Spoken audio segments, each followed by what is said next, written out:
आहोत power of your subconscious mind यातलं chapter number 15, तुमचे सुप्त मन आणि तुमचे सुख. देवावर जो विश्वास ठेवतो तो सुखी असतो.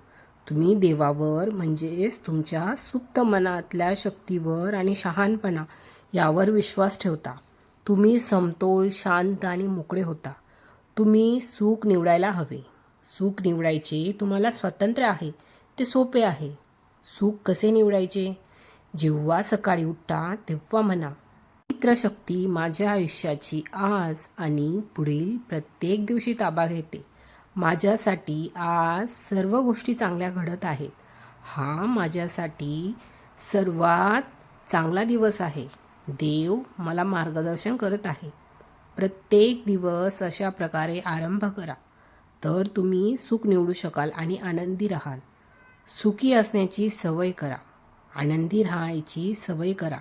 रोज सर्व चांगल्या गोष्टी आठवा. ग्रेटफुल राहा. आपले परत परत आलेले नेहमीचे आणि पद्धतशीर विचार तुमच्या सुप्त मनात उतरतात. ते नेहमीच होत राहतात. तुमची सुखी होण्याची प्रामाणिक इच्छा हवी. आनंदाचा खजिना तुमच्या विचारात आणि भावनेमध्ये असतो. आनंदीपणा ही मानसिक आणि आध्यात्मिक आहे. आपण काय घेतले किंवा काय अचीव केलं याने सुख परमनंट नसतं. सुखाचा खजिना तुमच्या विचारात आणि भावनेत आहे.